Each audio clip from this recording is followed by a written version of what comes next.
কেন ভারতকে সুযোগ করে দিল বাংলাদেশ? জানিয়ে রাখি অনুষ্ঠানে আজ কথা বলবো এই বিষয়ে। প্রধানমন্ত্রী তারেক রহমান ভারত সফরে না গিয়ে ভারতের হাতে ইস্যু তুলে দিয়েছে। জাস্ট ইস্যু দিয়ে দেয়া হয়েছে। ভারত এটি সেল করে আন্তর্জাতিক বিশ্বে বাংলাদেশকে নানা রকম চাপে ফেলবে বা চাপে ফেলার সম্ভাবনা দেখা দিবে, এই নিয়ে কোনো সন্দেহ নেই। ভারত এটি চেয়েছে, বাংলাদেশ সেই সুযোগ দেশটির হাতে তুলে দিয়েছে। বিষয়টি খুব স্পষ্ট হয়ে ওঠে বাংলাদেশে নিযুক্ত ভারতীয় হাই কমিশন দীনেশ ত্রিবেদীর বক্তব্য বিশ্লেষণ করলে।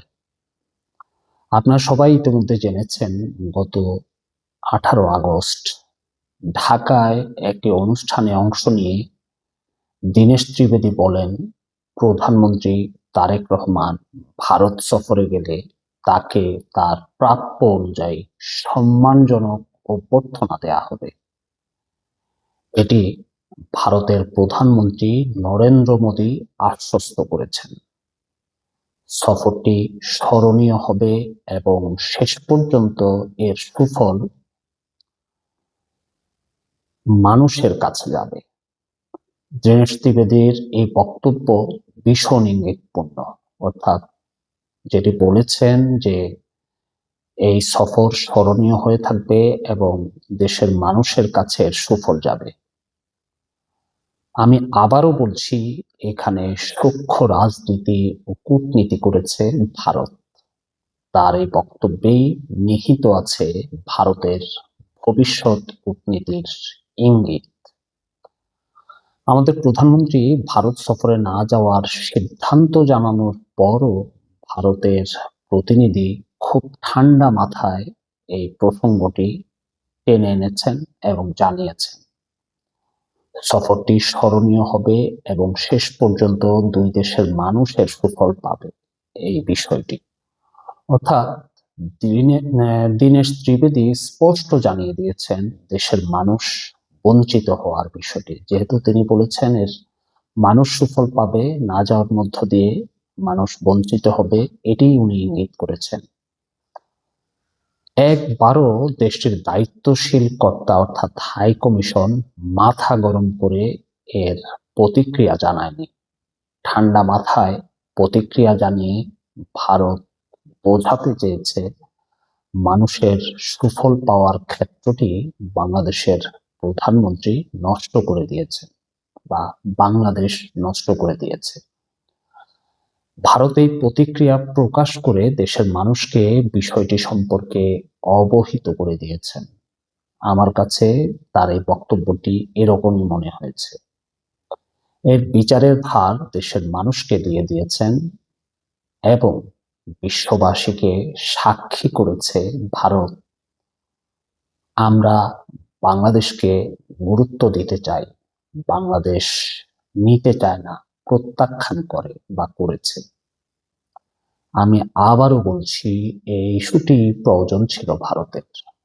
আমাদের সরকার সেটির বড় আয়োজন করে ভারত সরকারের হাতে তুলে দিয়েছে ইস্যুটি। এর পরিণাম কি দাঁড়ায় সেটি ভবিষ্যতে নির্ধারণ করবে। তবে নিশ্চিতভাবে বলা যায়, ভারত ঠান্ডা মাথায় কূটনীতিটা করেছে, তাতে সফল হয়ে গেছে দেশটি। ভারতের হাতে সুযোগ গেলেও প্রতিবেশী ইগনোর করার বাংলাদেশের কূটনীতি, অর্থাৎ এই সুযোগটি দিয়ে তারা পৃথিবীর বিভিন্ন দেশে এটি বোঝাবে ভারত যে প্রতিবেশীকে ইগনোর করার ব্যাপারটি তারা পৃথিবীর বিভিন্ন দেশে এই বিষয়টি সেল করবে, যেটি আমার কাছে মনে হয়। আমার মনে হচ্ছে বাংলাদেশকে নিয়ে ভারতের খেলাধুলার শক্তি আরো বেড়ে গেল। পৃথিবীর অন্য শক্তিগুলোর কাছেও বাংলাদেশ ও ভারত ইস্যুতে ভারতই এখন সুবিধা পেয়ে যাবে বেশি। এখন সরকার সেদিকেই যাবে, অর্থাৎ সরকার এখন যেদিকেই যাবে সুতো ধরে টান মারবে ভারত সহ অন্য অনেক শক্তি। কূটনীতিক এ আচরণের ফলে গ্যাস দরকার বাংলাদেশের, সেক্ষেত্রে আমলাতান্ত্রিক জটিলতায় পড়তে হতে পারে বাংলাদেশকে। বিদ্যুৎ দরকার, চড়া দামে সরবরাহ করার সিদ্ধান্ত নিতে পারে ভারত। নিত্য প্রয়োজনীয় জিনিসপত্রের চাহিদা ভারত মেটাবে, কিন্তু ঘাম ঝরিয়ে ছাড়বে বাংলাদেশের। এতে নানান সংকটের মুখে পড়তে হবে বিএনপি নেতৃত্বাধীন সরকারকে।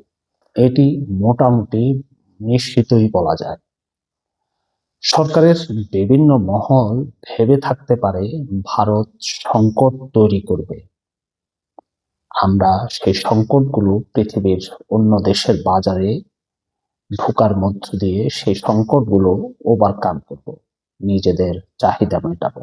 এটি হয়তো সরকার ভেবে থাকতে পারে, তবে আমার কাছে মনে হয় সেটিও এত সহজ ব্যাপার হবে না। ভারতের মতো অন্য কোনো দেশের সঙ্গে অতটা ভালো যোগাযোগ, অর্থাৎ যোগাযোগ বলতে সড়ক পথ, আকাশ পথ, যেই পথেই বলি, অতটা ভালো যোগাযোগ আমাদের অন্য কোনো দেশের সঙ্গে নেই।